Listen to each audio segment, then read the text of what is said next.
नमस्कार दोस्तों, और स्वागत है आपका हमारे चैनल पर, जहां हम मिलकर जीवन की उन मुश्किलों का हल ढूंढते हैं जो हमें कभी कभी तोड़ देती है। आज का हमारा विषय बहुत संवेदनशील है, बहुत व्यक्तिगत है। ये एक ऐसा दर्द है जिसे शायद हम में से बहुत से लोग महसूस करते हैं, पर खुलकर कह नहीं पाते। वो दर्द है गरीबी का, अभाव का। क्या आपके घर में भी तंगी है? क्या आप भी दिन रात मेहनत करते हैं, पसीना बहाते हैं, लेकिन फिर भी आर्थिक समस्याएं आपका पीछा नहीं छोड़ती?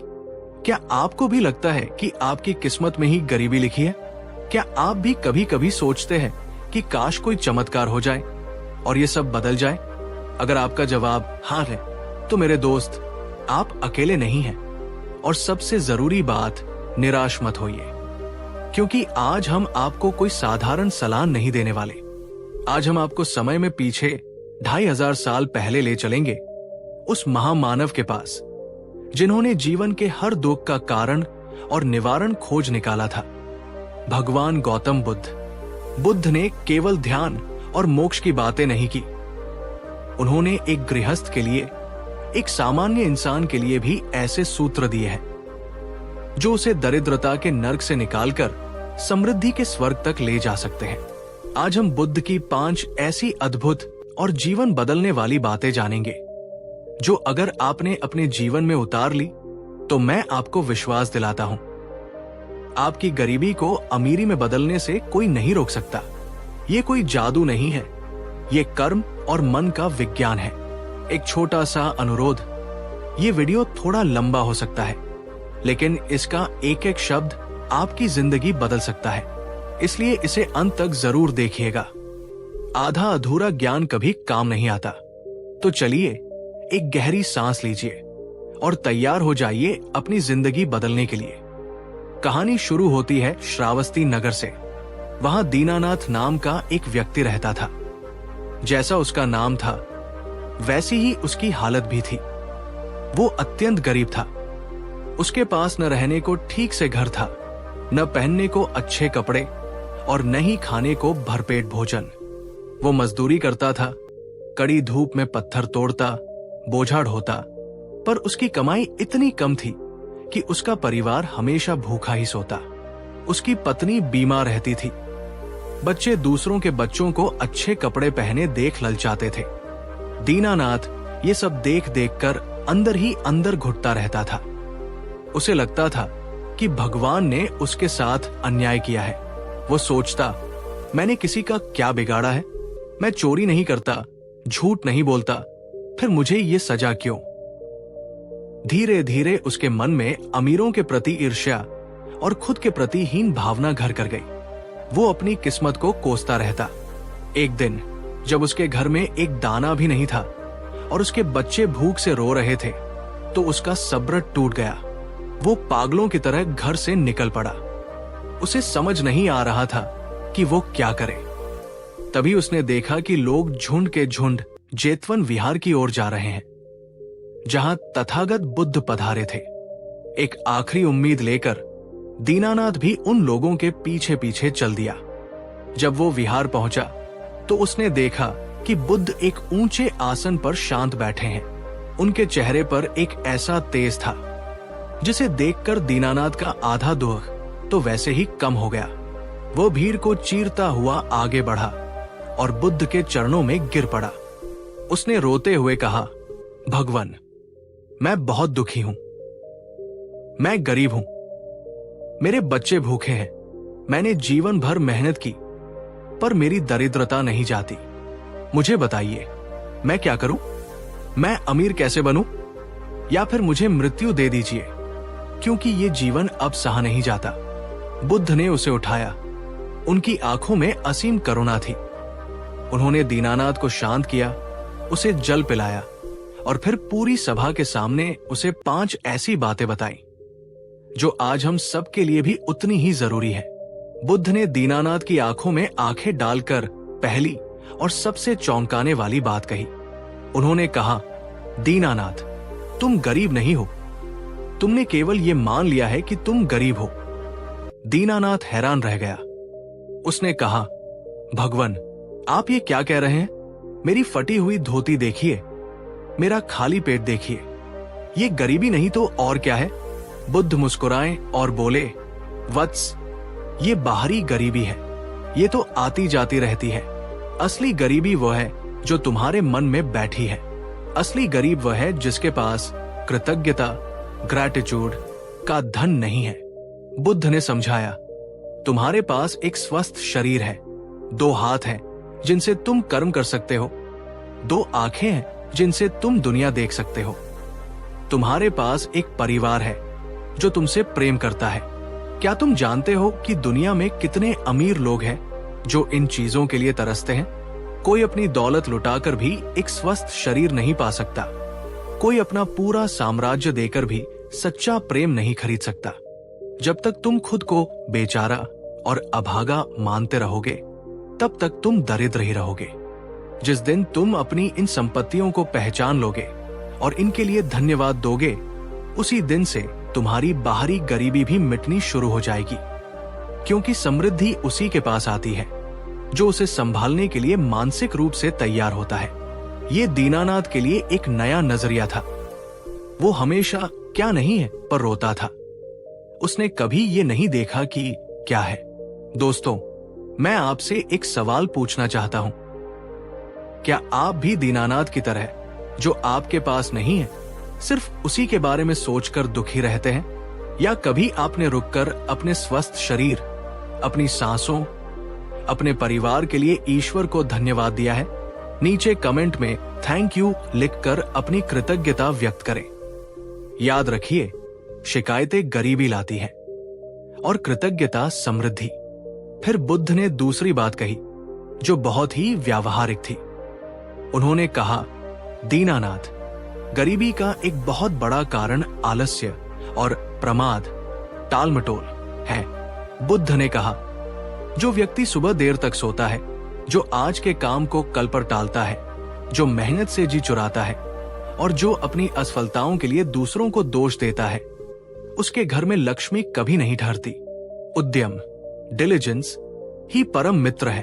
अगर तुम अपनी स्थिति बदलना चाहते हो तो तुम्हें अपनी मेहनत को दुगना करना होगा। तुम्हें केवल शारीरिक मेहनत ही नहीं बल्कि कुशल कर्म, स्मार्ट वर्क करना होगा। तुम्हें कोई ऐसा हुनर सीखना होगा जो समाज के काम आए। जिस व्यक्ति के पास कोई कौशल है, वो कभी भूखा नहीं मर सकता।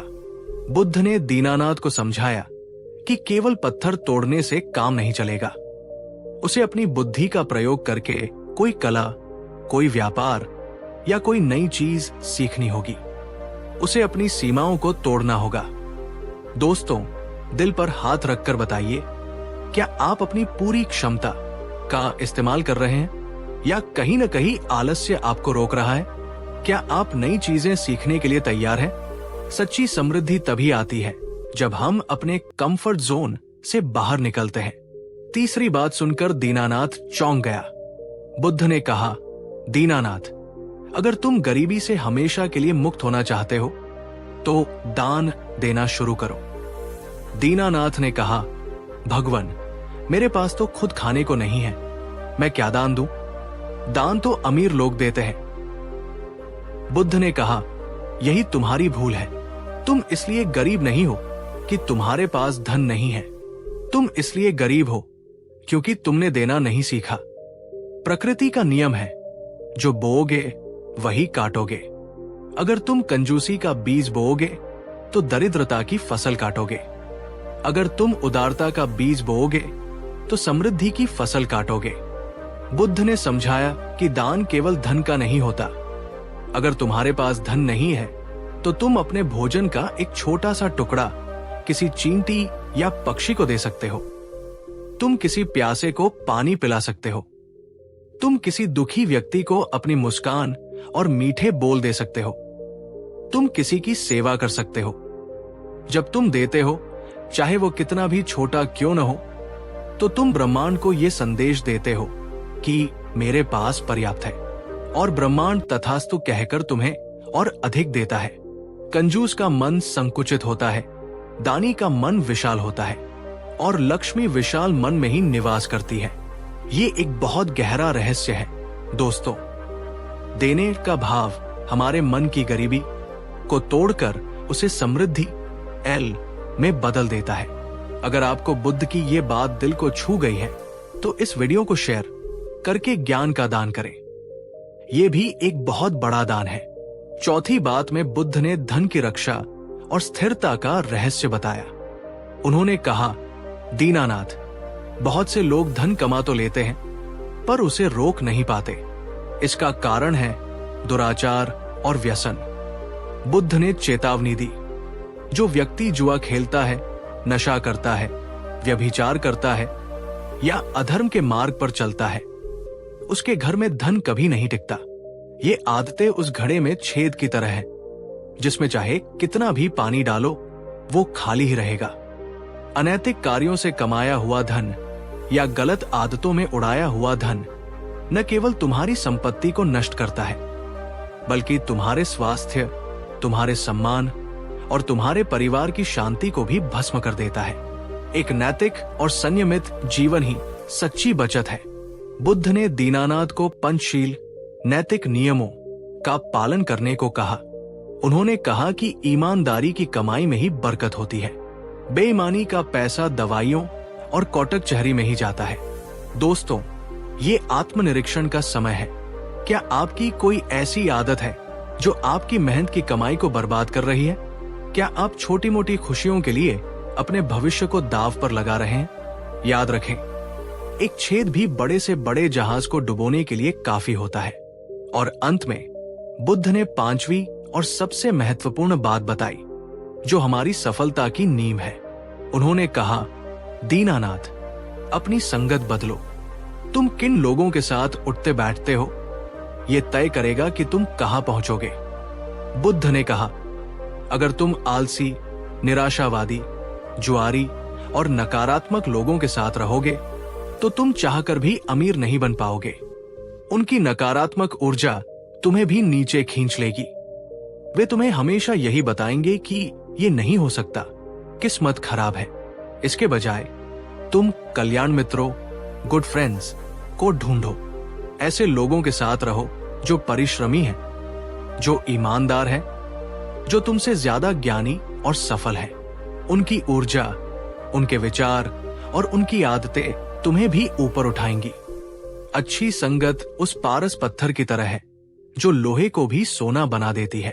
दीनानाथ को याद आया कि वो अक्सर अपने जैसे ही दुखी और शिकायत करने वाले लोगों के साथ बैठकर घंटों अपनी किस्मत को कोसता था। उसे अपनी गलती समझ आ गई। बुद्ध की इन 5 बातों को दीनानाथ ने अपने हृदय में उतार लिया। उसने बुद्ध के चरणों में नमन किया और एक नए संकल्प के साथ अपने घर लौटा। उस दिन के बाद दीनानाथ बदल गया। 1, उसने खुद को गरीब मानना छोड़ दिया और हर छोटी चीज के लिए ईश्वर को धन्यवाद देने लगा। दृष्टिकोण बदला। 2, उसने पत्थर तोड़ने के साथ साथ टोकरियां बनाना सीखा और दिन रात मेहनत की। उद्यम और कौशल। 3, उसने अपनी रूखी सूखी रोटी में से भी चींटियों और पक्षियों को खिलाना शुरू किया। दान। 4, उसने कसम खाई कि वो कभी कोई नशा या गलत काम नहीं करेगा। नैतिकता। 5, उसने आलसी दोस्तों का साथ छोड़कर मेहनती कारीगरों के साथ रहना शुरू किया। अच्छी संगत। धीरे धीरे पर निश्चित रूप से चमत्कार हुआ। उसकी टोकरियां बिकने लगी, उसका काम बढ़ने लगा, उसके घर में धन आने लगा, उसकी पत्नी स्वस्थ हो गई, बच्चे स्कूल जाने लगे। कुछ ही सालों में वही दीनानाथ जो कभी दाने दाने को मोहताज था, नगर का एक सम्मानित और समृद्ध व्यापारी बन गया। पर वो अपनी जड़ों को नहीं भूला। वो अब भी दान देता था, वो अब भी विनम्र था। उसने न केवल अपनी गरीबी मिटाई, बल्कि अपने साथ साथ कई और लोगों को भी रोजगार देकर उनकी गरीबी मिटाई। तो दोस्तों, दीनानाथ की ये कहानी केवल एक कहानी नहीं है, ये एक प्रमाण है कि बुद्ध की ये 5 बातें आज भी उतनी ही सच है जितनी 2500 साल पहले थी। 1, अपनी सोच बदलो। 2, आलस्य छोड़ो और हुनर सीखो। 3, देना सीखो। 4. गलत आदतों से बचो। 5. अच्छी संगत चुनो। अगर आप इन 5 सूत्रों को अपने जीवन में उतारते हैं तो दुनिया की कोई ताकत आपको गरीब नहीं रख सकती। गरीबी आपके घर से ऐसे भाग जाएगी जैसे सूर्य को देखकर अंधेरा भाग जाता है। अपना ख्याल रखिएगा, मेहनत करते रहिएगा, आपकी जिंदगी जरूर बदलेगी। नमो बुद्धाय। कहानी 2।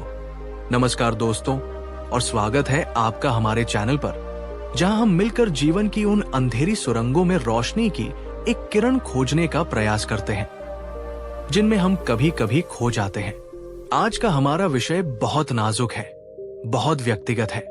ये उस अवस्था के बारे में है जब हमें लगता है कि सब कुछ खत्म हो गया है, जब दुखों का पहाड़ हम पर ऐसे टूटता है कि हमें सांस लेना भी मुश्किल लगता है, जब कोई अपना बिछड़ जाता है, जब कोई बड़ा धोखा मिलता है, जब कोई बीमारी हमें घेर लेती है, या जब असफलताएं हमें पूरी तरह से तोड़ देती हैं।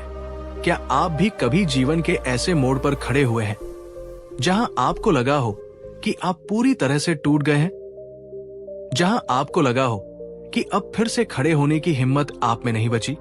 अगर हां, तो मेरे दोस्त, ये वीडियो आपके लिए है, क्योंकि आज हम आपको कोई झूठी सांत्वना नहीं देंगे।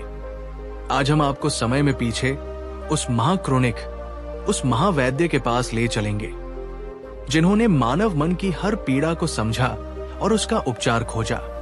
भगवान गौतम बुद्ध ने हमें सिखाया कि दुख जीवन का एक हिस्सा है, पर दुख में डूबे रहना जरूरी नहीं है।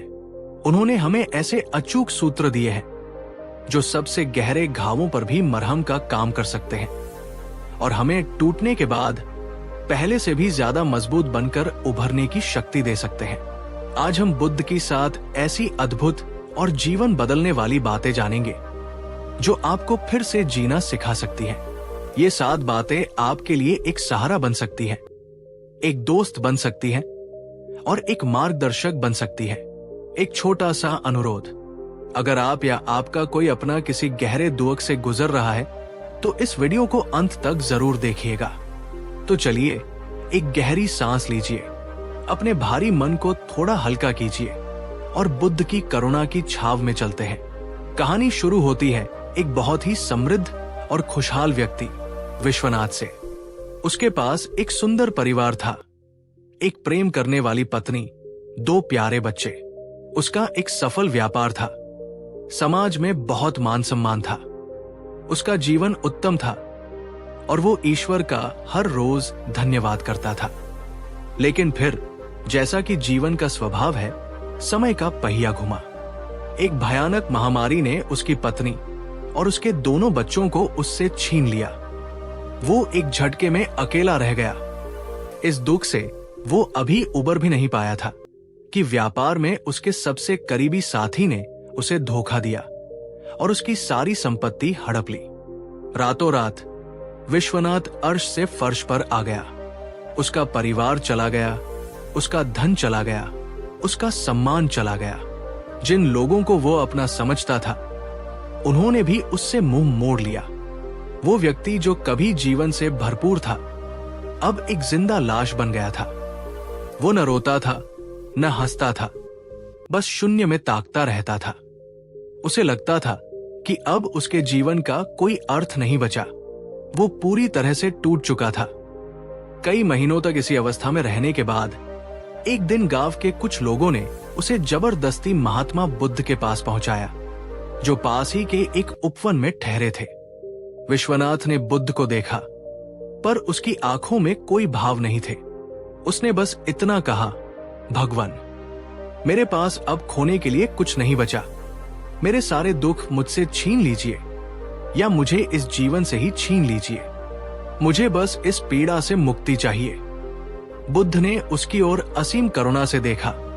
उन्होंने उसे कोई उपदेश नहीं दिया, कोई दर्शन नहीं समझाया। उन्होंने बस उसे अपने पास बिठाया और उसे वे 7 बातें बताई जो किसी भी टूटे हुए इंसान को फिर से जोड़ सकती है। बुद्ध ने विश्वनाथ के कंधे पर हाथ रखते हुए पहली और सबसे महत्वपूर्ण बात कही। उन्होंने कहा, विश्वनाथ, तुम्हारी पहली और सबसे बड़ी गलती यह है कि तुम अपने दुख से लड़ रहे हो। तुम ये दिखाने की कोशिश कर रहे हो कि तुम मजबूत हो। तुम रोना नहीं चाहते, तुम इस पीड़ा को महसूस नहीं करना चाहते, पर तुम जितना इससे लड़ोगे ये उतना ही शक्तिशाली होता जाएगा। बुद्ध ने समझाया, दुख एक नदी के तेज बहाव की तरह है। अगर तुम उसके विपरीत तैरने की कोशिश करोगे तो तुम थककर डूब जाओगे। बुद्धिमानी इसी में है कि तुम कुछ देर के लिए खुद को उस बहाव के हवाले कर दो। अपने दुख को पूरी तरह से महसूस करो। अगर रोना आता है तो फूट फूट कर रो। अगर चिल्लाने का मन करता है तो किसी एकांत स्थान पर जाकर चिल्लाओ। अपनी पीड़ा को बाहर निकलने दो। जब तुम अपने दुख को स्वीकार कर लेते हो तो तुम उसकी ऊर्जा को अपने खिलाफ काम करने से रोक देते हो। स्वीकृति ही उपचार का पहला कदम है। ये कहने का साहस करो, हाँ मैं टूटा हुआ हूं, हाँ मुझे दर्द हो रहा है। इस स्वीकृति में बहुत बड़ी शक्ति है। विश्वनाथ ने वर्षों से अपने आंसुओं को रोक रखा था। बुद्ध की ये बात सुनकर वो एक छोटे बच्चे की तरह रोने लगा। बुद्ध ने उसे चुप नहीं कराया। वे बस शांति से उसके पास बैठे रहे जब तक कि उसका मन हल्का नहीं हो गया। दोस्तों, क्या आप भी अपने दुखों को, अपने आंसुओं को दुनिया से छिपाते हैं? क्या आपको भी लगता है कि रोना कमजोरी की निशानी है? बुद्ध हमें सिखाते हैं कि अपनी भावनाओं को महसूस करना और व्यक्त करना साहस का काम है। नीचे कमेंट में लिखिए, मैं अपनी भावनाओं को स्वीकार करती हूं। जब विश्वनाथ का रोना थोड़ा थमा तो बुद्ध ने दूसरी बात कही। उन्होंने कहा, विश्वनाथ, अब अपनी आंखें खोलो और मेरे इस एक वाक्य को अपने हृदय में अंकित कर लो। ये भी बदल जाएगा। दिस टू शैल पास। बुद्ध ने समझाया, जैसे दिन के बाद रात और रात के बाद दिन आता है, जैसे सुख के बाद दुख और दुख के बाद सुख आता है, वैसे ही तुम्हारा ये पीड़ा का दौर भी हमेशा नहीं रहेगा। ये प्रकृति का नियम है। कुछ भी स्थायी नहीं, न सुख न दुख। ये अनित्य है। जब तुम इस सत्य को गहराई से समझ लेते हो तो तुम दुख में निराश होकर टूटते नहीं और सुख में, अहंकार में अंधे नहीं होते। तुम जानते हो कि ये केवल एक अवस्था है, एक मौसम है जो आज है पर कल नहीं रहेगा। अपने दुख को एक अंधेरी सुरंग की तरह देखो। तुम अभी उसके बीच में हो, इसलिए तुम्हें चारों ओर अंधेरा ही दिखाई दे रहा है। पर अगर तुम हिम्मत करके चलते रहोगे तो सुरंग का दूसरा छोर जरूर आएगा, जहां प्रकाश है। बस ये विश्वास मत खोना कि प्रकाश मौजूद है। दोस्तों, ये एक बहुत शक्तिशाली मंत्र है। जब भी आप किसी बड़ी मुश्किल में हो तो बस अपनी आंखें बंद करके 3 बार दोहराएं। ये भी बदल जाएगा। ये आपको तुरंत हिम्मत और धैर्य देगा। अगर आपको ये सूत्र पसंद आया तो इस वीडियो को लाइक जरूर करें। बुद्ध ने विश्वनाथ की बेचैनी को देखते हुए उसे दुख के तूफान में एक लंगर डालने का तरीका बताया। उन्होंने कहा, विश्वनाथ, तुम्हारा मन अतीत की यादों और भविष्य के भय के बीच बुरी तरह फंसा हुआ है। जब तक तुम इसे वापस वर्तमान क्षण में नहीं लाओगे, तुम्हें शांति नहीं मिलेगी। और मन को वर्तमान में लाने का सबसे सरल और सबसे शक्तिशाली उपाय है तुम्हारी अपनी श्वास, ब्रेथ। जब भी तुम्हारा मन दुख में डूबे, जब भी तुम्हें लगे कि तुम बिखर रहे हो, तो बस सब कुछ छोड़कर शांत बैठ जाओ और अपना सारा ध्यान अपनी आती जाती श्वास पर ले आओ। महसूस करो कि कैसे हवा तुम्हारे नथुनों से अंदर जा रही है और कैसे बाहर आ रही है। कोई मंत्र नहीं, कोई विचार नहीं, बस अपनी श्वास के साथ एक हो जाओ। तुम्हारी श्वास हमेशा वर्तमान में होती है, वो न अतीत में होती है न भविष्य में। जब तुम अपनी चेतना को श्वास से जोड़ते हो तो तुम्हारा मन भी अपने आप वर्तमान में आ जाता है और वर्तमान क्षण में कोई दुख नहीं होता। दुख या तो अतीत की स्मृति है या भविष्य की कल्पना। ये एक प्राथमिक चिकित्सा, फर्स्ट एड की तरह है। जब भी आप भावनात्मक रूप से अभिभूत, ओवरवेल्म्ड महसूस करें तो 5 मिनट के लिए ये श्वास ध्यान करें। यह आपके नर्वस सिस्टम को शांत करेगा और आपको स्पष्टता देगा। चौथे सूत्र के रूप में बुद्ध ने विश्वनाथ को दुख को देखने का एक क्रांतिकारी दृष्टिकोण दिया। उन्होंने कहा, विश्वनाथ, तुम अपने दुख को एक सजा या एक अभिशाप के रूप में देख रहे हो, पर क्या तुम इसे एक अवसर के रूप में देख सकते हो? विश्वनाथ ने हैरान होकर कहा, दुख में कैसा अवसर भगवान? बुद्ध ने कहा, सोना अग्नि में तपकर ही कुंदन बनता है और हीरा अत्यधिक दबाव सहकर ही कोयले से हीरा बनता है। दुख और पीड़ा भी एक ऐसी ही अग्नि, एक ऐसा ही दबाव है जो हमें भीतर से बदलने, हमें और अधिक मजबूत और अधिक समझदार और अधिक करुणामय बनाने के लिए आता है। ये दुख तुम्हें ये सिखाने आया है कि जीवन कितना अनमोल और क्षण भंगुर है। ये तुम्हें ये सिखाने आया है कि भौतिक वस्तुएं और रिश्ते स्थायी नहीं हैं। ये तुम्हें अहंकार से मुक्त करके विनम्रता सिखाने आया है। अब तुम अपने इस दुख का उपयोग दूसरों की भलाई के लिए कर सकते हो, क्योंकि अब तुम किसी और दुखी व्यक्ति की पीड़ा को उतनी गहराई से समझ सकते हो जितना कोई सुखी व्यक्ति कभी नहीं समझ सकता। अपने घावों को अपनी शक्ति बनाओ, अपने दर्द को अपनी करुणा का स्रोत बनाओ। जब तुम अपने दुख को एक उच्च उद्देश्य दे देते हो तो वो दुख नहीं रहता, वो एक सेवा, एक साधना बन जाता है। दोस्तों, क्या आपके जीवन के सबसे बड़े दुखों ने ही आपको सबसे बड़े सबक नहीं सिखाए? क्या आपकी सबसे बड़ी कमजोरियां ही बाद में आपकी सबसे बड़ी ताकत नहीं बनी? नीचे कमेंट में बताइए, आपके जीवन की सबसे बड़ी चुनौती ने आपको क्या सिखाया? बुद्ध ने देखा कि विश्वनाथ अब सुनने और समझने की स्थिति में है। तब उन्होंने उसे जड़ता से बाहर निकालने के लिए एक व्यावहारिक उपाय बताया। उन्होंने कहा, विश्वनाथ, अभी किसी बड़े लक्ष्य के बारे में मत सोचो। बस आज के दिन कोई एक छोटा सा, बहुत छोटा सा कर्म करो। जब हम गहरे दुख में होते हैं तो हमारा जीवन पूरी तरह से रुक जाता है। इस जड़ता को तोड़ने के लिए हमें गति में आना जरूरी है, चाहे वो गति कितनी भी धीमी क्यों न हो। आज तुम बस इतना करो कि यहां से उठो और उस सूखे हुए पौधे को थोड़ा पानी दे दो। कल किसी एक भूखे जानवर को अपनी रोटी का एक टुकड़ा दे देना। परसों किसी एक अजनबी को देखकर बस मुस्कुरा देना। उसके अगले दिन अपने बिखरे हुए कमरे को थोड़ा सा साफ कर लेना। ये छोटे छोटे सकारात्मक कर्म तुम्हारे मन को ये संदेश देंगे कि जीवन अभी भी चल रहा है, कि तुम अभी भी सक्षम हो, कि तुम अभी भी दुनिया में कुछ अच्छा कर सकते हो। हर छोटा कदम तुम्हारे भीतर जीवन की इच्छा को फिर से जगाएगा। एक एक ईंट रखकर ही महल बनता है विश्वनाथ। एक एक छोटा कदम उठाकर ही जीवन फिर से खड़ा होता है। बुद्ध ने विश्वनाथ को उसके अपने दुख के खोल से बाहर निकालने का एक और शक्तिशाली मार्ग दिखाया।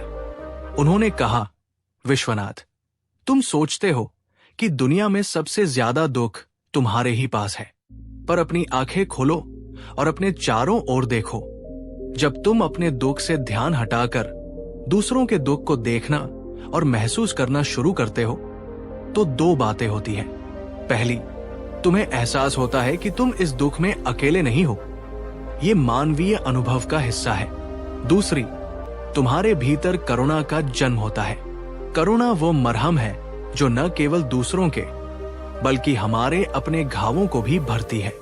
जब तुम किसी और के आंसू पोंछते हो तो तुम्हारे अपने आंसू भी सूखने लगते हैं। जाओ और उन लोगों की सेवा करो जो तुमसे भी ज्यादा पीड़ा में है। जब तुम उनके जीवन में एक छोटा सा भी सकारात्मक बदलाव लाओगे तो तुम्हें अपने जीवन का एक नया अर्थ, एक नया उद्देश्य मिलेगा। दोस्तों, जब हम दुखी होते हैं तो हम बहुत स्वकेंद्रित हो जाते हैं। सेवा और करुणा हमें इस स्वकेंद्रितता से बाहर निकालकर हमें जीवन के एक बड़े प्रवाह से जोड़ती है। अगर आप बुद्ध की इस सीख को मानते हैं तो इस वीडियो को शेयर करके ज्ञान की सेवा करें। और अंत में बुद्ध ने विश्वनाथ को वो अंतिम सहारा दिया जिसकी एक टूटे हुए इंसान को सबसे ज्यादा जरूरत होती है। उन्होंने कहा, विश्वनाथ, दुख में खुद को अकेला और अलग थलग मत करो। ये सबसे बड़ा खतरा है। संघ की शरण में जाओ संघ का अर्थ है अच्छे, गुणी और आध्यात्मिक लोगों का समुदाय। ऐसे लोगों के बीच रहो जो तुम्हें समझे, जो तुम्हें जज न करे और जो तुम्हें सही मार्ग पर चलने के लिए प्रेरित करे। जैसे एक जलती हुई लकड़ी को अगर अलग रख दिया जाए तो वो बुझ जाती है, पर जब उसे दूसरी लकड़ियों के ढेर में रख दिया जाए तो वो और भी प्रज्वलित हो उठती है। वैसे ही एक दुखी व्यक्ति अकेले रहकर और भी दुख में डूब जाता है, पर जब वो एक सकारात्मक और सहयोगी समुदाय का हिस्सा बनता है तो उसे नई ऊर्जा और नई हिम्मत मिलती है। अपनी पीड़ा को भरोसेमंद मित्रों के साथ साझा करो, उनसे मदद मांगो। मदद मांगना कमजोरी नहीं, बल्कि शक्ति और बुद्धिमानी की निशानी है। विश्वनाथ ने बुद्ध की इन 7 बातों को अपने जीवन का आधार बना लिया। उसने अपनी पीड़ा को स्वीकार किया, छोटे छोटे कर्मों से शुरुआत की, दूसरों की सेवा में खुद को लगाया और संग में रहकर अपने मन को साधा। और वही विश्वनाथ जो कभी दुख से पूरी तरह टूट चुका था, आगे चलकर बुद्ध के सबसे करुणामय और प्रज्ञावान शिष्यों में से एक बना। उसने अपने जीवन से ये सिद्ध कर दिया कि कोई भी दुख इतना बड़ा नहीं होता जिसे करुणा, प्रज्ञा और सही प्रयास से जीता न जा सके। तो दोस्तों, बुद्ध के बताए दुख पर विजय पाने के ये 7 सूत्र क्या है? आइए एक बार फिर दोहराते हैं। 1. अपने दुख को स्वीकार करो, लड़ो मत। 2. याद रखो, ये भी बदल जाएगा। 3. अपनी श्वास पर ध्यान केंद्रित करो। 4. अपने दुख को एक गहरा अर्थ दो। 5. छोटे छोटे कर्मों से जीवन फिर शुरू करो। 6. दूसरों के प्रति करुणा का अभ्यास करो। 7. और अकेले मत रहो, अच्छी संगत में रहो। ये 7 सूत्र किसी भी टूटे हुए हृदय के लिए संजीवनी बूटी की तरह है। अगर बुद्ध की ये गहरी और उपचारात्मक सीख आपके दिल को छू गई हो, अगर इसने आपके अंदर एक नई उम्मीद जगाई हो, तो इस वीडियो को अपना प्यार देते हुए इसे लाइक जरूर कीजिएगा। अपना ख्याल रखिएगा। याद रखें, आप अकेले नहीं हैं और आप जितना सोचते हैं उससे कहीं ज्यादा मजबूत है। नमो बुद्धाय। पिछले एपिसोड में हमने विश्वनाथ की कहानी के माध्यम से दुख के अंधेरे से बाहर निकलने के 7 शुरुआती और सबसे महत्वपूर्ण कदमों को जाना था। हमने सीखा था कि कैसे अपनी पीड़ा को स्वीकार करके, उसे महसूस करके और छोटे छोटे सकारात्मक कर्मों से हम अपने जीवन को फिर से पटरी पर ला सकते हैं। लेकिन यात्रा यही समाप्त नहीं होती। दुख के घाव से उबरना एक बात है, पर उस घाव को एक ऐसे निशान में बदल देना जो हमें हमारी अपनी शक्ति की याद दिलाए, ये एक बिल्कुल अलग और ऊंची अवस्था है। आज के इस दूसरे भाग में हम दुख के मनोविज्ञान की और भी गहरी परतों को खोलेंगे। आज हम बुद्ध की उन 7 और गहरी बातों को जानेंगे जो हमें केवल दुख से लड़ना नहीं, बल्कि दुख को रूपांतरित, ट्रांसफॉर्म करना सिखाएंगी। ये शिक्षाएं हमें सिखाएंगी कि कैसे हम अपने सबसे बड़े दर्द को अपनी सबसे बड़ी ताकत बना सकते हैं। ये एपिसोड आपको सिखाएगा कि कैसे विचारों के जाल से बाहर निकलना है, कैसे अपेक्षाओं के बोझ को उतारना है और कैसे अपने मन को एक ऐसा किला बनाना है जिसे दुख की कोई लहर भेद न सके। तो इस वीडियो को भी अंत तक पूरे ध्यान से देखिएगा, क्योंकि ये 7 शिक्षाएं आपके जीवन में एक स्थायी और गहरा परिवर्तन ला सकती है। तो चलिए एक नई कहानी के साथ दुख पर विजय पाने के इन 7 और गहरे रहस्यों में गोता लगाते हैं। इस बार हमारी कहानी किसी साधारण व्यक्ति की नहीं, बल्कि एक बहुत ही शक्तिशाली और सम्मानित रानी खेमा की है। रानी खेमा अपनी सुंदरता, अपनी बुद्धि और अपने दयालु स्वभाव के लिए पूरे राज्य में प्रसिद्ध थी। उनके पति राजा उनसे बहुत प्रेम करते थे और उनकी प्रजा भी उन्हें अपनी मां की तरह मानती थी। उनका जीवन हर तरह से परिपूर्ण था। लेकिन जैसा कि बुद्ध कहते हैं, जीवन अनित्य है। कुछ ही वर्षों के अंतराल में रानी खेमा पर दुखों का पहाड़ टूट पड़ा। पहले एक युद्ध में उनके पति राजा वीरगति को प्राप्त हुए, फिर उनके इकलौते पुत्र की एक आकस्मिक दुर्घटना में मृत्यु हो गई और अंत में पड़ोसी राज्य ने उनके राज्य पर आक्रमण करके उसे अपने अधीन कर लिया। रानी खेमा, जो कभी एक विशाल साम्राज्य की स्वामिनी थी, अब एक शरणार्थी बन गई। उन्होंने अपना पति खोया, अपना पुत्र खोया, अपना राज्य खोया और अपना सारा ऐश्वर्य खोया। उनका दुख इतना विशाल था कि जैसे पूरे ब्रह्मांड का अंधकार उनके भीतर समा गया हो। वे कई महीनों तक एक गहरे अवसाद में रही। वे किसी से बात नहीं करती थी, बस शून्य में ताकती रहती थी। उन्हें लगता था कि अब उनके जीवन में कुछ नहीं बचा सिवाय पीड़ा और अंधकार के। एक दिन भटकते भटकते वे उस उपवन में पहुंची जहां महात्मा बुद्ध ठहरे हुए थे। उन्होंने बुद्ध का नाम तो सुना था, पर वे कभी उनसे मिली नहीं थी। उन्होंने बुद्ध को देखा जो परम शांति में लीन थे। रानी खेमा ने उन्हें प्रणाम किया और अपनी सूनी आंखों से उनकी ओर देखकर कांपती हुई आवाज में कहा, भगवान, लोग आपको ज्ञानी कहते हैं, तो मुझे बताइए, मेरे दुखों का क्या कोई अंत है? मैंने अपना सब कुछ खो दिया है। क्या इस टूटे हुए हृदय के साथ फिर से जिया जा सकता है? क्या इस राख के ढेर से फिर कोई अंकुर फूट सकता है? बुद्ध ने रानी खेमा की ओर असीम करुणा से देखा और मुस्कुराए।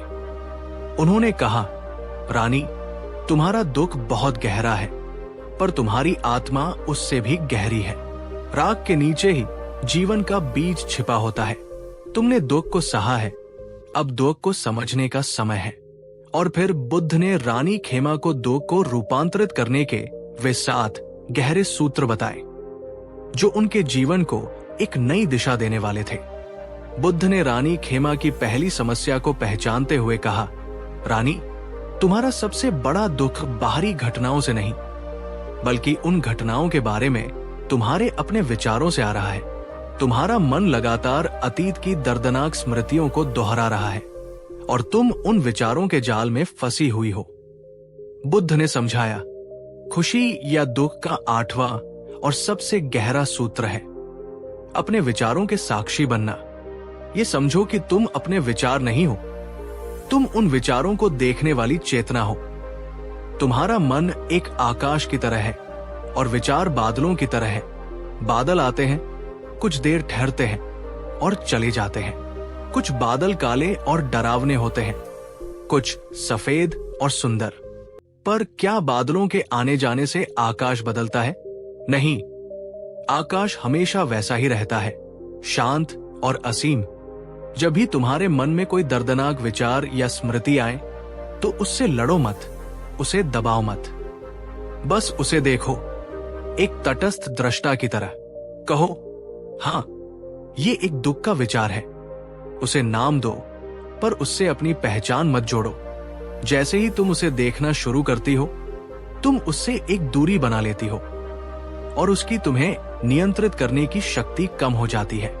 रानी खेमा ने कहा, पर भगवान, ये विचार तो मुझे पकड़ लेते हैं। बुद्ध ने कहा, नहीं, तुम उन्हें पकड़ती हो, तुम उनमें विश्वास करती हो, तुम उन्हें अपनी कहानी बना लेती हो।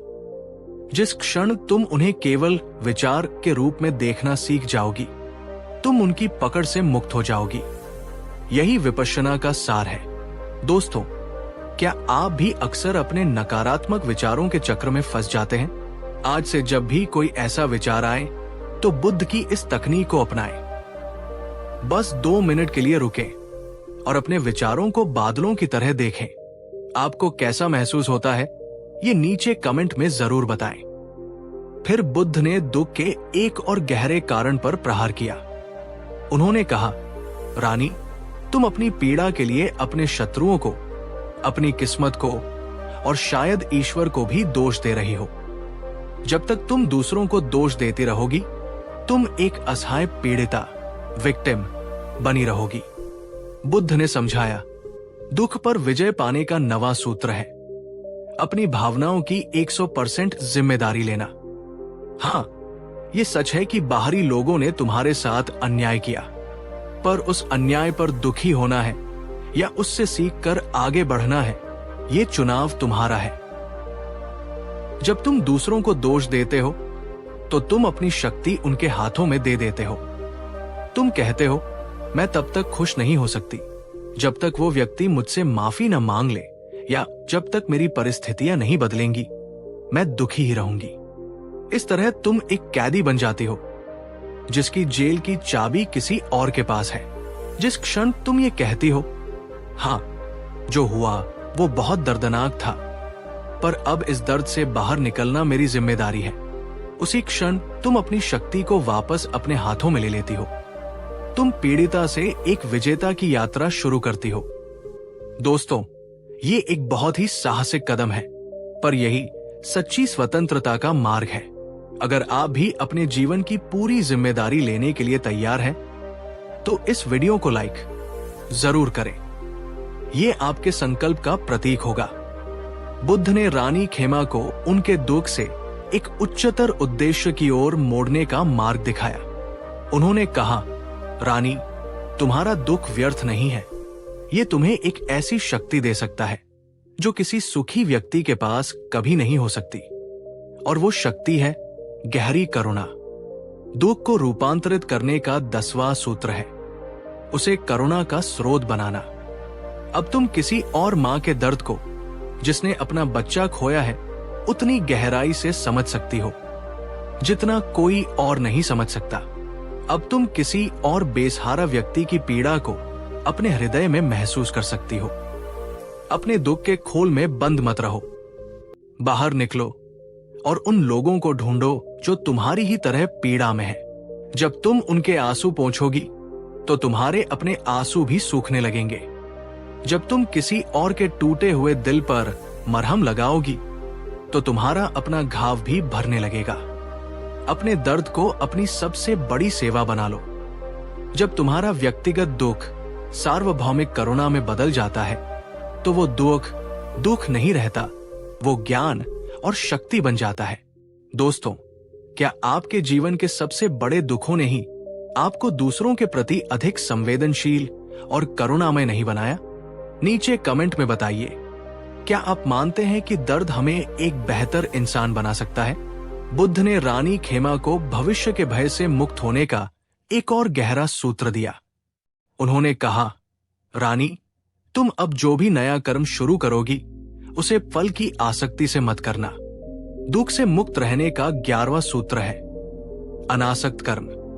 अपना पूरा ध्यान, अपनी पूरी ऊर्जा वर्तमान में किए जा रहे कर्म पर लगाओ। उसे अपनी सर्वश्रेष्ठ क्षमता से करो, पर उसके परिणाम क्या होंगे वो तुम्हारे नियंत्रण में नहीं है। परिणाम को प्रकृति पर, कर्म के नियम पर छोड़ दो। जब हम परिणाम से बहुत ज्यादा जुड़ जाते हैं तो हम 2 प्रकार के दुख को जन्म देते हैं। अगर परिणाम हमारी अपेक्षा के अनुसार नहीं मिला तो निराशा का दुख, और अगर मिल भी गया तो उसे खोने के भय का दुख। खुशी कर्म करने में है, उसके फल की चिंता करने में नहीं। जब तुम इस रहस्य को जान जाती हो तो तुम हर कर्म को एक खेल की तरह, एक लीला की तरह करने लगती हो, और असफलता का भय तुम्हें छू भी नहीं पाता। बुद्ध ने रानी खेमा को बाहरी दुनिया के शोर से हटकर आंतरिक उपचार का मार्ग दिखाया। उन्होंने कहा, रानी, दुख के समय में संसार का शोर और लोगों की सहानुभूति भी कभी कभी बोझ बन जाती है।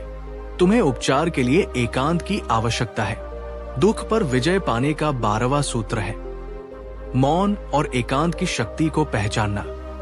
प्रतिदिन कुछ समय के लिए सभी से दूर प्रकृति के सान्निध्य में या अपने ही कक्ष में अकेले और मौन में बैठो। ये एकांत अकेलापन नहीं है, ये स्वयं के साथ होने का अवसर है। ये वो समय है जब तुम अपने भीतर की आवाज को सुन सकती हो, अपनी भावनाओं को समझ सकती हो और अपने बिखरे हुए टुकड़ों को फिर से जोड़ सकती हो। मौन में एक अद्भुत उपचार शक्ति होती है। ये तुम्हारे मन को शांत करता है, तुम्हारी ऊर्जा को संरक्षित करता है और तुम्हें एक गहरी आंतरिक स्पष्टता प्रदान करता है।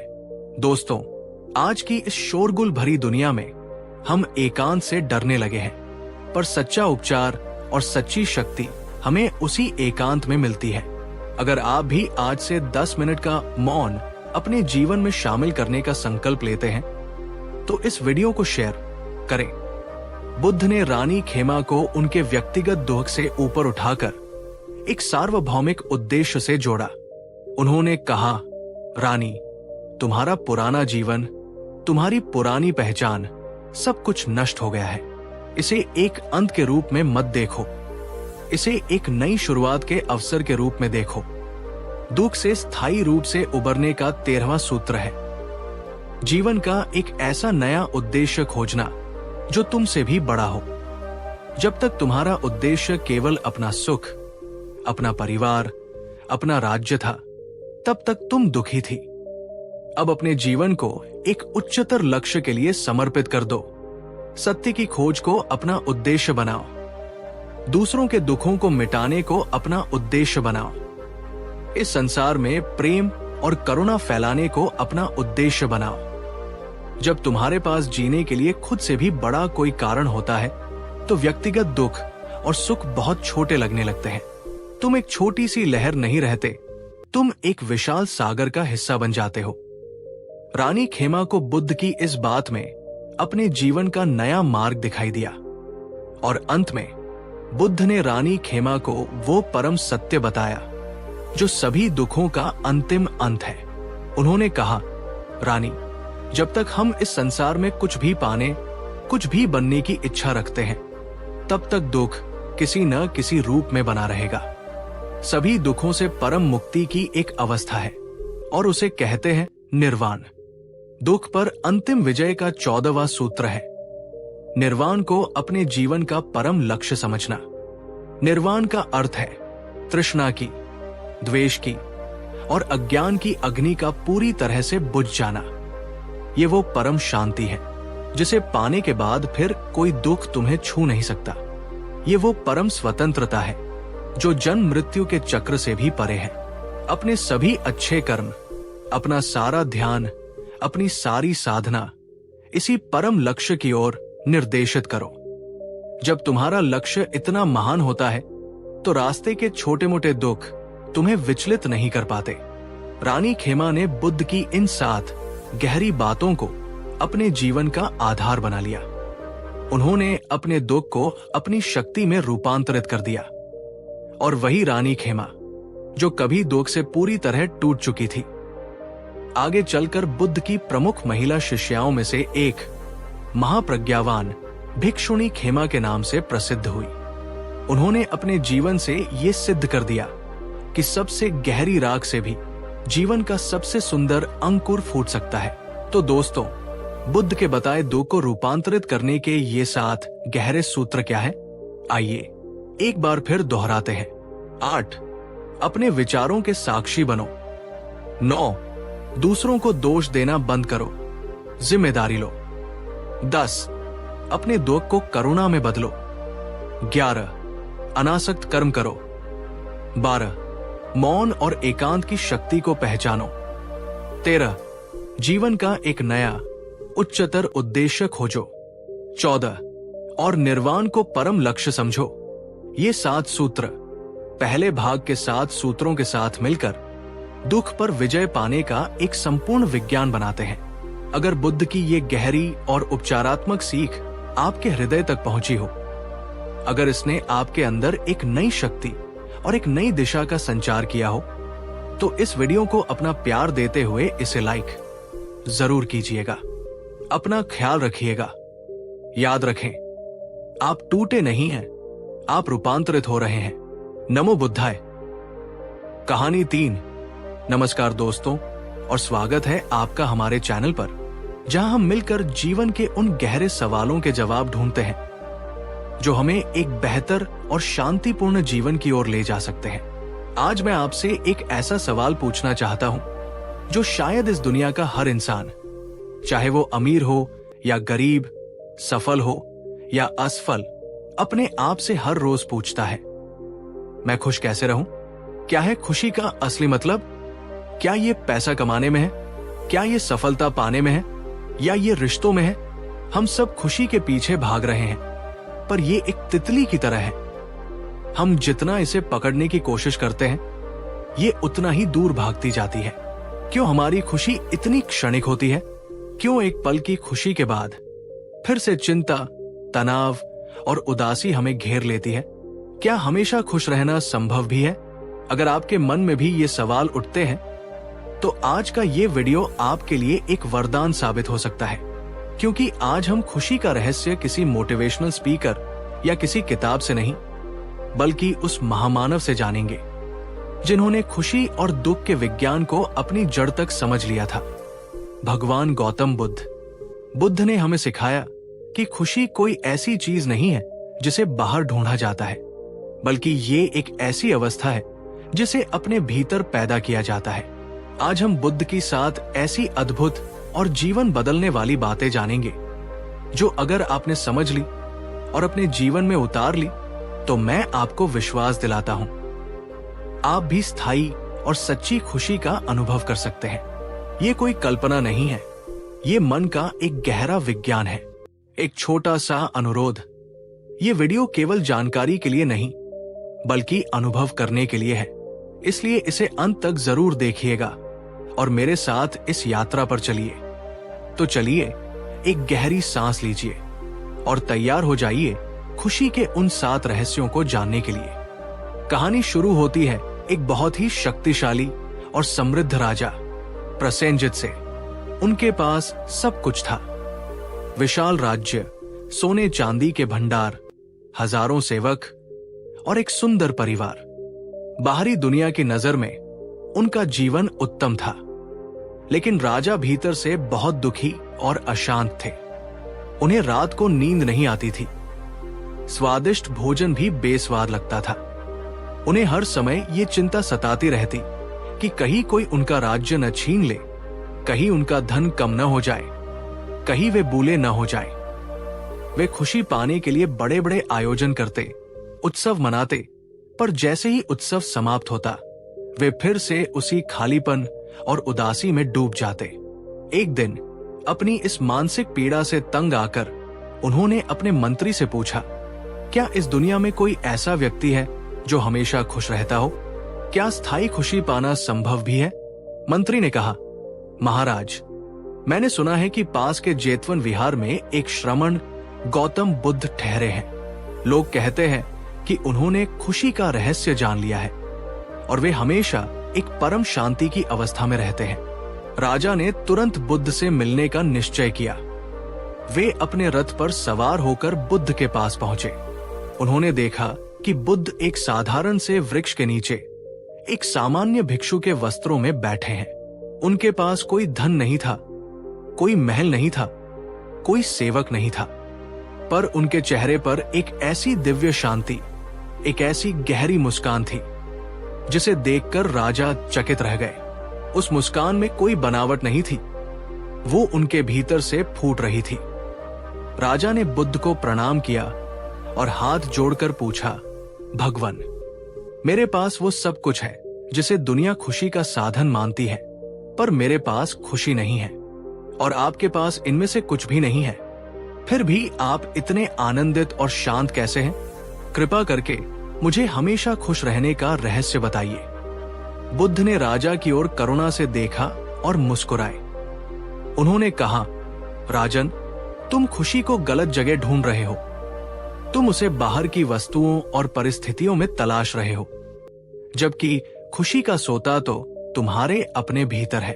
और फिर बुद्ध ने राजा को खुशी के वे 7 सूत्र बताए जो आज हम और आप जानने वाले हैं। बुद्ध ने राजा से कहा, राजन, तुम्हारे दुख का पहला और सबसे बड़ा कारण यह है कि तुम्हारा मन या तो अतीत में भटकता है या भविष्य में गोते लगाता है। वो कभी वर्तमान क्षण में टिकता ही नहीं। बुद्ध ने समझाया, अतीत एक मृत शरीर की तरह है। तुम उसे याद करके या तो पछतावे की आग में जलते हो, काश मैंने ऐसा किया होता, या फिर पुराने सुखों को याद करके वर्तमान को कोसते हो, वो भी क्या दिन थे। दोनों ही स्थितियों में तुम दुखी होते हो। जो बीत गया वो अब है नहीं। उसे पकड़कर रखना एक लाश को गले लगाने जैसा है, और भविष्य एक ऐसे बच्चे की तरह है जो अभी पैदा ही नहीं हुआ। तुम उसकी चिंता में घुलते रहते हो। क्या होगा अगर मेरा राज्य छिन गया? क्या होगा अगर मैं बीमार हो गया। ये चिंताएं तुम्हें उस भविष्य से नहीं बचाती, पर वे तुम्हारे आज की शांति को जरूर छीन लेती है। खुशी का एकमात्र द्वार वर्तमान है राजन। यही वो क्षण है जहां जीवन घटित हो रहा है। जब तुम भोजन करो तो केवल भोजन करो, उसके स्वाद को महसूस करो। जब तुम अपने पुत्र के साथ हो तो पूरी तरह उसी के साथ रहो, उसकी हंसी को सुनो। जब तुम चल रहे हो तो हर कदम को महसूस करो। इसे सजगता, माइंडफुलनेस कहते हैं। जो व्यक्ति वर्तमान में जीना सीख जाता है, उसकी 90% चिंताएं अपने आप समाप्त हो जाती हैं। दोस्तों, जरा सोचिए, इस वीडियो को देखते समय भी आपका मन कहां भटक रहा है? क्या आप अतीत की किसी बात में खोए हैं या भविष्य की किसी चिंता में? नीचे कमेंट में लिखिए, मैं वर्तमान में हूं। यह छोटा सा वाक्य आपको वापस इस क्षण में ले आएगा। फिर बुद्ध ने खुशी का दूसरा रहस्य बताया। उन्होंने कहा, राजन, हमारे दुख का दूसरा बड़ा कारण है हमारी तृष्णा, क्रेविंग और आसक्ति, अटैचमेंट। बुद्ध ने समझाया, हमारा मन हमेशा कुछ न कुछ चाहता रहता है। जब वो चीज हमें मिल जाती है तो हम कुछ देर के लिए खुश होते हैं, पर फिर हमें डर लगने लगता है कि कहीं ये चीज हमसे छिन न जाए। और चूंकि इस दुनिया में कुछ भी स्थायी नहीं है, हर चीज अनित्य, इम्परमानेंट है, तो वो चीज एक न एक दिन हमसे छिनती जरूर है या बदल जाती है, और तब हम दुखी होते हैं।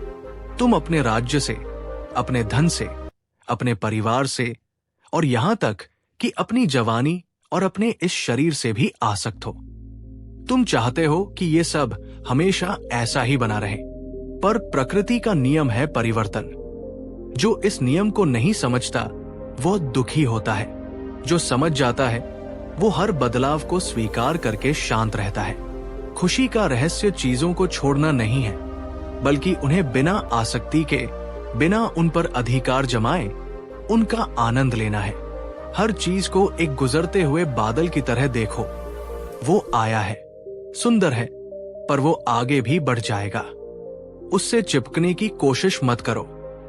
दोस्तों, क्या आपके जीवन में भी कोई ऐसी चीज या कोई ऐसा व्यक्ति है जिसके खोने के डर से आप हमेशा चिंतित रहते हैं? बुद्ध की ये सीख हमें वैरागी बनने को नहीं कह रही, बल्कि हमें मानसिक रूप से स्वतंत्र होने को कह रही है। अगर ये बात आपको गहरी लगी तो इस वीडियो को लाइक जरूर करें। बुद्ध ने राजा की अशांति का तीसरा कारण बताते हुए कहा, राजन, तुम दुखी हो क्योंकि तुम लगातार अपनी तुलना दूसरे राजाओं से करते रहते हो। तुम देखते हो कि किसका राज्य तुमसे बड़ा है, किसके पास तुमसे ज्यादा सोना है। यह तुलना एक ऐसा रोग है जो सबसे सुखी व्यक्ति को भी दुखी बना सकता है। बुद्ध ने समझाया, एक बगीचे में हजारों तरह के फूल होते हैं। गुलाब कभी कमल बनने की कोशिश नहीं करता और कमल कभी सूरजमुखी बनने की चिंता नहीं करता।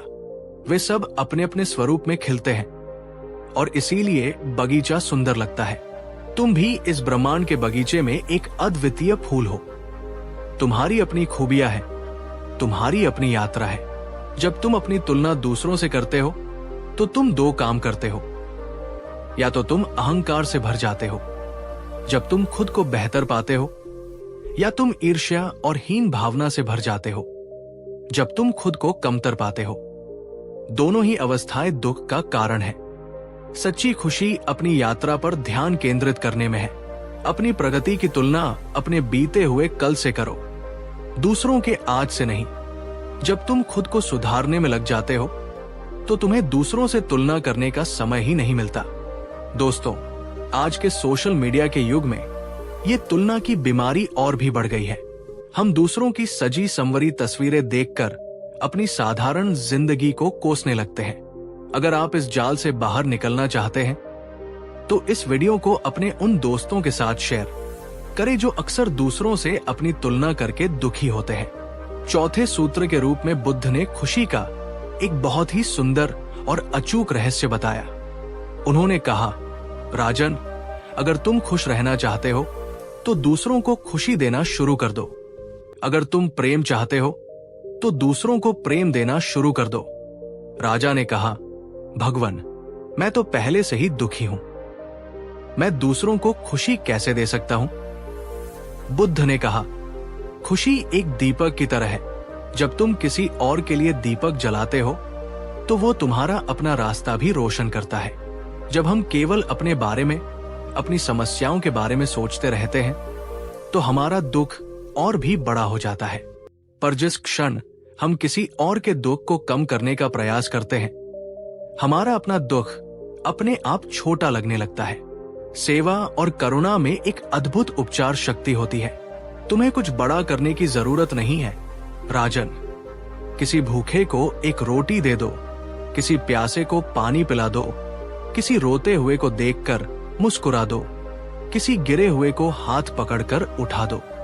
ये छोटे छोटे कर्म तुम्हारे हृदय को उस आनंद से भर देंगे जो बड़े बड़े खजाने भी नहीं दे सकते। सच्ची खुशी पाने में नहीं, देने में है। दोस्तों, क्या आपने कभी किसी की निस्वार्थ मदद करके उस अद्भुत खुशी का अनुभव किया है? नीचे कमेंट में एक हार्ट इमोजी बनाकर बताएं अगर आप मानते हैं कि सेवा में ही सच्चा सुख है। बुद्ध ने राजा के अशांत मन का एक और कारण बताते हुए कहा, राजन, तुम्हारा मन भारी है क्योंकि तुमने बहुत से लोगों के प्रति क्रोध, घृणा और शिकायतें पाल रखी है। तुमने उन्हें क्षमा नहीं किया है। बुद्ध ने समझाया, किसी को क्षमा न करना ठीक वैसा ही है जैसे एक जलते हुए कोयले को अपनी मुट्ठी में पकड़े रखना, इस इरादे से कि मौका मिलने पर उसे किसी और पर फेंकोगे। पर वो कोयला किसी और को जलाए या न जलाए, तुम्हारी अपनी हथेली को निरंतर जलाता रहता है। क्रोध और घृणा ऐसे विष है जो तुम्हारे अपने मन की शांति को नष्ट कर देते हैं। जब तुम किसी को क्षमा करते हो तो तुम उस व्यक्ति पर कोई एहसान नहीं करते, तुम स्वयं को उस बोझ से, उस जहर से मुक्त करते हो। क्षमा करने का मतलब ये नहीं है कि जो हुआ वो सही था। क्षमा करने का मतलब यह है कि अब तुम उस घटना को अपने आज की शांति को भंग करने की अनुमति नहीं दोगे। तुम उस व्यक्ति को अपनी खुशी का रिमोट कंट्रोल नहीं दोगे। आज ही अभ्यास करें, अपनी आंखें बंद करें और उस व्यक्ति के बारे में सोचें जिससे आप सबसे ज्यादा नाराज हैं, और मन ही मन कहें, मैंने तुम्हें तुम्हारे किए के लिए क्षमा किया। मैं तुम्हें मुक्त करता हूं और मैं स्वयं भी मुक्त होता हूं। आप महसूस करेंगे कि आपके मन से एक बहुत बड़ा बोझ उतर गया है। खुशी के छठे सूत्र के रूप में बुद्ध ने एक बहुत ही व्यावहारिक पर अक्सर नजरअंदाज की जाने वाली बात कही। उन्होंने कहा, राजन, तुम स्वादिष्ट भोजन तो करते हो, पर क्या वो स्वस्थ है? तुम महंगे बिस्तरों पर सोते हो, पर क्या तुम्हारी नींद गहरी है? अपने शरीर का ध्यान रखो। एक अस्वस्थ शरीर में एक सुखी मन का निवास नहीं हो सकता। बुद्ध ने समझाया, ये शरीर वो नाव है जो तुम्हें जीवन सागर में यात्रा कराती है। अगर तुम्हारी नाव में ही छेद होगा, अगर वो कमजोर होगी, तो तुम यात्रा का आनंद कैसे ले पाओगे? सात्विक और संतुलित भोजन करो, अपने शरीर को पर्याप्त आराम और नींद दो, और नियमित रूप से व्यायाम या श्रम करो ताकि ये मजबूत बना रहे। जब तुम्हारा शरीर स्वस्थ और ऊर्जावान होता है तो तुम्हारा मन भी स्वतः ही प्रसन्न और सकारात्मक रहता है। खुशी केवल एक मानसिक अवस्था नहीं है, ये एक शारीरिक अवस्था भी है। तन और मन गहरे जुड़े हुए हैं। और अंत में बुद्ध ने राजा को खुशी का वह परम रहस्य बताया जो उनकी सभी शिक्षाओं का सार है। उन्होंने कहा, राजन, मैंने तुम्हें जो भी बातें बताई वे सब तभी संभव है जब तुम्हारा मन तुम्हारे नियंत्रण में हो।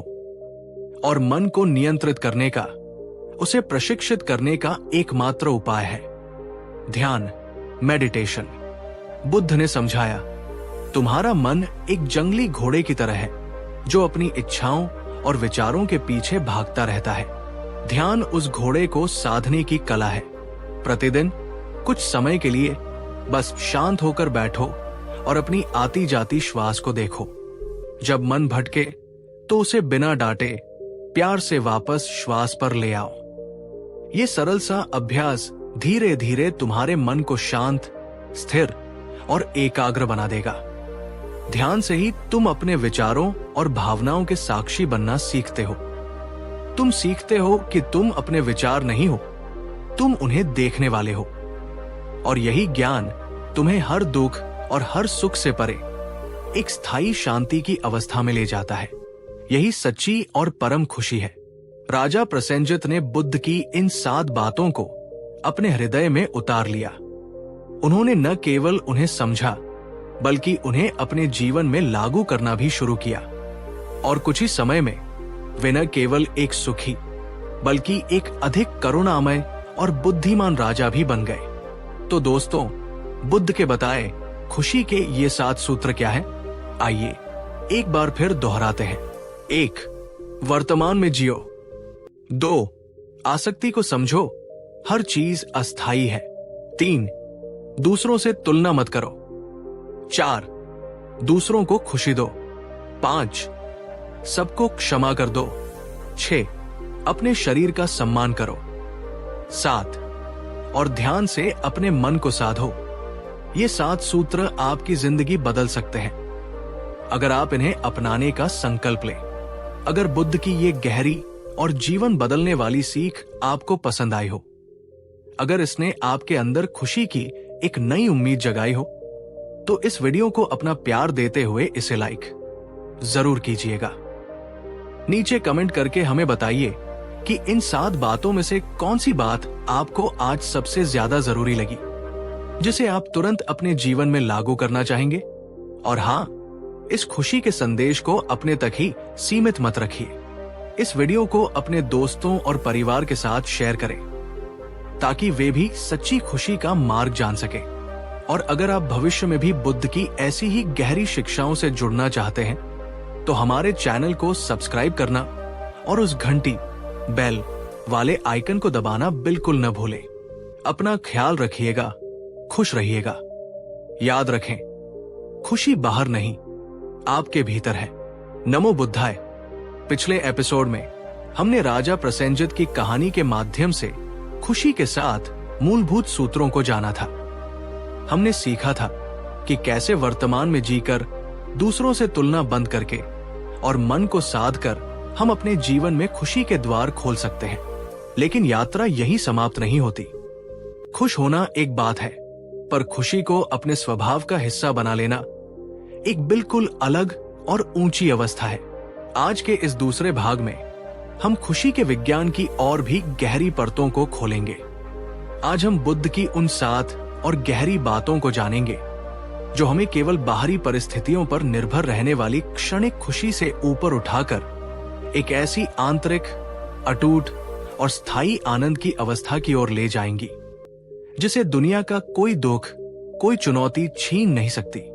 ये एपिसोड आपको सिखाएगा कि कैसे दूसरों की खुशी में खुश हुआ जाता है, कैसे दुख और सुख दोनों में शांत रहा जाता है, और कैसे अपनी उम्मीदों के बोझ से आजाद हुआ जाता है। तो इस वीडियो को भी अंत तक पूरे ध्यान से देखिएगा, क्योंकि ये 7 शिक्षाएं आपके जीवन का रूपांतरण कर सकती हैं।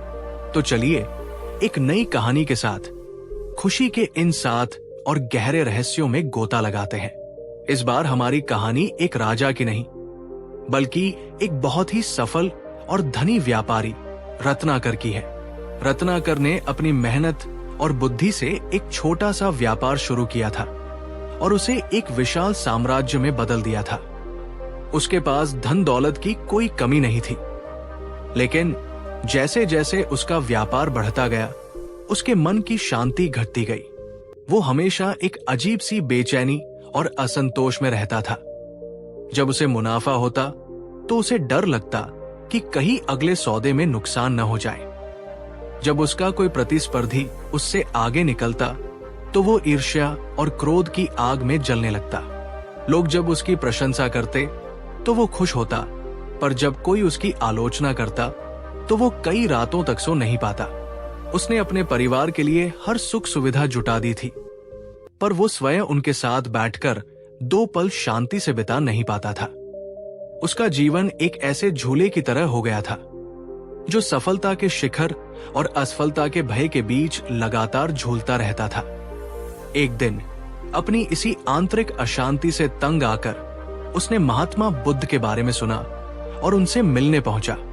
उसने बुद्ध को प्रणाम किया और कहा, भगवान, मैंने धन कमाने के सारे रहस्य सीख लिए, पर मैं खुशी का रहस्य नहीं जानता। मेरे पास सब कुछ है, पर शांति नहीं है, आनंद नहीं है। कृपा करके मुझे वो मार्ग दिखाएं जिससे मैं इस निरंतर बेचैनी और असंतोष से मुक्त हो सकूं। बुद्ध ने रत्नाकर की ओर करुणा से देखा और मुस्कुराए। उन्होंने कहा, रत्नाकर, तुमने धन कमाना तो सीख लिया, पर तुमने जीना नहीं सीखा।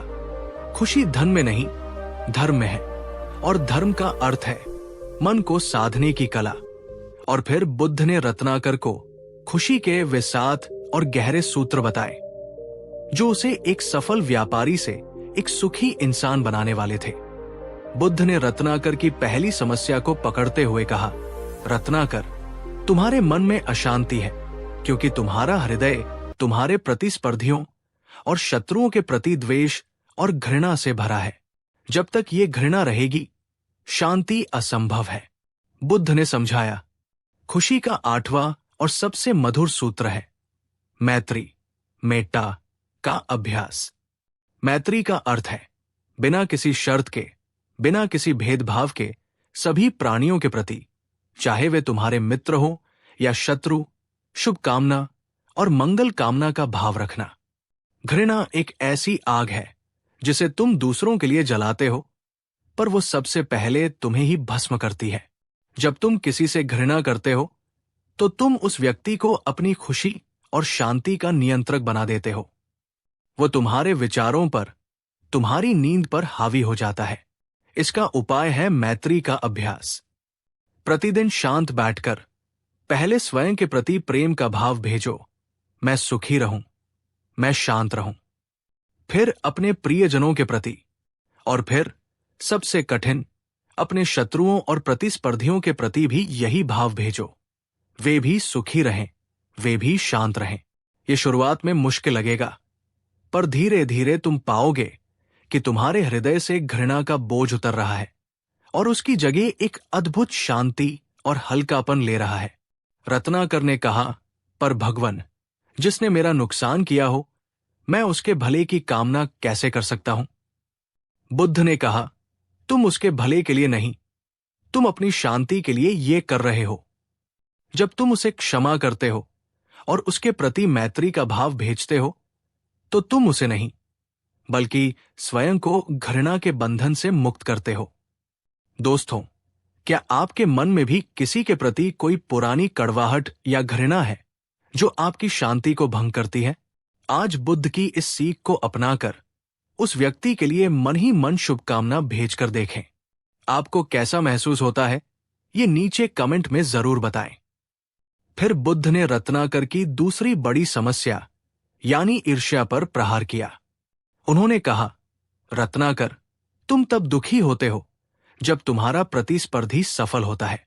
तुम उसकी खुशी को अपनी हार समझते हो। यही ईर्ष्या तुम्हारी खुशी को दीमक की तरह खा रही है। बुद्ध ने समझाया, खुशी का नवा और अत्यंत दुर्लभ सूत्र है मुदिता। मुदिता का अनुभव। मुदिता का अर्थ है दूसरों के सौभाग्य, उनकी सफलता और उनकी खुशी को देखकर अपने हृदय में भी सच्चे और निस्वार्थ आनंद का अनुभव करना। ये ब्रह्मांड अनंत है रत्नाकर। यहां अवसरों की कोई कमी नहीं है। किसी और की सफलता तुम्हारी सफलता के रास्ते में बाधा नहीं है। जब तुम ये समझ जाते हो तो तुम ईर्ष्या से मुक्त हो जाते हो। जब तुम अपने प्रतिस्पर्धी की सफलता की खबर सुनो तो मन में जलने के बजाय उसके लिए प्रसन्न हो। सोचो, कितना अच्छा है कि उसे सफलता मिली, उसने भी मेहनत की होगी। जब तुम दूसरों की खुशी में खुश होना सीख जाते हो तो तुम्हारी अपनी खुशी के स्रोत अनंत हो जाते हैं। तुम हर सफल व्यक्ति के साथ सफल और हर सुखी व्यक्ति के साथ सुखी महसूस करने लगते हो। तुम्हारा हृदय विशाल हो जाता है। यह रत्नाकर के लिए एक बिल्कुल नई और क्रांतिकारी सोच थी। उसने हमेशा दूसरों को दुश्मन समझा था। दोस्तों, क्या आपको भी कभी दूसरों की सफलता देखकर ईर्ष्या महसूस होती है ये एक स्वाभाविक मानवीय भावना है, पर बुद्ध हमें इससे ऊपर उठना सिखाते हैं। अगर आप बुद्ध की इस सीख से सहमत हैं कि दूसरों की खुशी में खुश होने से हमारी अपनी खुशी बढ़ती है, तो इस वीडियो को लाइक जरूर करें। बुद्ध ने रत्नाकर के जीवन के झूले का समाधान बताते हुए कहा, रत्नाकर, तुम्हारी खुशी और दुख बाहरी परिस्थितियों पर, लाभानी पर और प्रशंसानिंदा पर निर्भर करते हैं। इसीलिए तुम्हारा मन हमेशा एक झूले की तरह ऊपर नीचे होता रहता है। खुशी का 10वां और सबसे गहरा सूत्र है उपेक्षा। उपेक्षा का अभ्यास।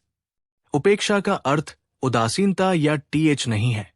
इसका अर्थ है संभाव, यानी मन का संतुलन बनाए रखना। जीवन में 8 सांसारिक हवाएं, 8 वर्ल्डली वाइन्स हमेशा चलती रहेंगी। लाभ और हानि, सफलता और असफलता, प्रशंसा और निंदा, सुख और दुख। तुम इन्हें रोक नहीं सकते, पर तुम इनके बीच एक मजबूत पर्वत की तरह स्थिर रहना सीख सकते हो। जब सफलता और प्रशंसा मिले तो अहंकार में मत उड़ो। ये जानो कि ये अस्थायी है, ये भी बदल जाएगा। और जब असफलता और निंदा मिले तो निराशा में मत डूबो। ये भी जानो कि ये भी स्थायी नहीं है, ये भी बदल जाएगा। जो व्यक्ति सुख में बहुत ज्यादा उछलता नहीं और दुख में बहुत ज्यादा टूटता नहीं, वही सच्ची और स्थायी शांति को प्राप्त करता है। उसकी खुशी बाहरी हवाओं की गुलाम नहीं होती, वो आत्मनिर्भर होती है। दोस्तों, ये अभ्यास आज के इस अस्थिर दुनिया में सबसे जरूरी है। अगर आप भी अपने जीवन में ये संतुलन लाना चाहते हैं, तो इस वीडियो को अपने उन दोस्तों के साथ शेयर करें जो अक्सर छोटे मोटे उतार चढ़ाव से बहुत परेशान हो जाते हैं। बुद्ध ने रत्नाकर के पारिवारिक तनाव को समझते हुए कहा, रत्नाकर, तुम अपने परिवार से इसलिए दुखी हो क्योंकि तुमने उनसे बहुत सारी अपेक्षाएं पाल रखी है। तुम चाहते हो कि वे तुम्हारे अनुसार चले, तुम्हारे अनुसार सोचें, और जब वे ऐसा नहीं करते तो तुम्हें कष्ट होता है। खुशी का 11वां सूत्र है अपेक्षाओं से मुक्ति। याद रखो, हर व्यक्ति अपनी यात्रा पर है, अपने कर्मों के अनुसार। तुम किसी को नियंत्रित नहीं कर सकते, तुम केवल प्रेम कर सकते हो। अपेक्षाएं दुख की जननी है। जब तुम किसी से कोई अपेक्षा रखते हो तो तुम अपनी खुशी की चाबी उसके हाथ में दे देते हो। वो तुम्हारी अपेक्षा पूरी करेगा तो तुम खुश होगे, नहीं करेगा तो तुम दुखी होगे। इसका अर्थ ये नहीं है कि तुम रिश्ते निभाना छोड़ दो। इसका अर्थ है अपना कर्म करो, अपना प्रेम दो, पर बदले में कुछ पाने की अपेक्षा मत करो। अनासक्त कर्म करो। जब तुम अपेक्षाओं के बोझ से मुक्त हो जाते हो तो तुम्हारे रिश्ते बहुत हल्के, सुंदर और आनंदपूर्ण हो जाते हैं। दोस्तों, क्या आपके दुखों का भी एक बड़ा कारण आपकी अपनी ही अपेक्षाएं हैं? अपने पार्टनर से, अपने बच्चों से, अपने दोस्तों से? नीचे कमेंट में बताइए, आज आप कौन सी एक अपेक्षा को छोड़ने का संकल्प लेते हैं?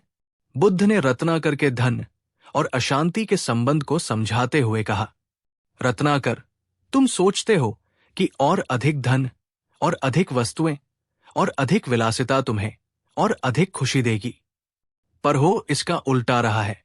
तुम्हारी बढ़ती हुई संपत्ति तुम्हारी बढ़ती हुई चिंता का कारण बन रही है।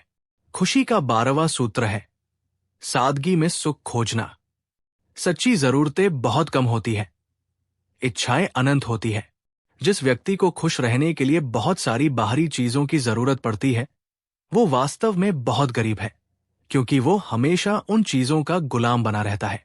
और जिस व्यक्ति को कम से कम चीजों में भी आनंद मिल जाता है, वही वास्तव में सबसे अमीर है, क्योंकि वो स्वतंत्र है। अपने जीवन को सरल बनाओ। अनावश्यक वस्तुओं का संग्रह बंद करो। तुम पाओगे कि जैसे जैसे तुम्हारे घर से सामान कम होगा, वैसे वैसे तुम्हारे मन से बोझ भी कम होता जाएगा। सादगी में एक अद्भुत शांति और सौंदर्य है। बुद्ध ने रत्नाकर को उसके अपने असंतोष से बाहर निकालने का एक और मार्ग दिखाया। उन्होंने कहा, रत्नाकर, तुम अपने छोटे मोटे असंतोष में इतने डूबे हो कि तुम्हें दुनिया का वास्तविक दुख दिखाई ही नहीं देता। खुशी का 13वां सूत्र है करुणा, करुणा, का अभ्यास। करुणा का अर्थ है दूसरों के दुख को महसूस करना और उसे दूर करने की इच्छा रखना। जब तुम किसी ऐसे व्यक्ति को देखते हो जो तुमसे भी ज्यादा पीड़ा में है, तो तुम्हें अपनी समस्याएं बहुत छोटी लगने लगती है और तुम्हारे भीतर कृतज्ञता का भाव जागता है। अपने व्यापार से थोड़ा समय निकालकर किसी अस्पताल में जाओ, किसी अनाथालय में जाओ, किसी गरीब बस्ती में जाओ। जब तुम वास्तविक दुख को देखोगे तो तुम्हारा अपना असंतोष पिघल जाएगा, और जब तुम उनकी पीड़ा को कम करने के लिए कोई छोटा सा भी कदम उठाओगे तो तुम्हें एक ऐसी गहरी और सार्थक खुशी मिलेगी जो कोई भी मुनाफा नहीं दे सकता। और अंत में बुद्ध ने रत्नाकर को वो परम सूत्र दिया जो सभी सूत्रों का सार है। उन्होंने कहा, रत्नाकर, तुम्हारी सभी समस्याओं की जड़ बाहर की घटनाओं में नहीं, बल्कि उन घटनाओं को देखने के तुम्हारे दृष्टिकोण में है। खुशी का 14वां और अंतिम सूत्र है अपने दृष्टिकोण को बदलना। सम्यक दृष्टि। दुनिया वैसी नहीं है जैसी वो है, दुनिया वैसी है जैसे तुम हो।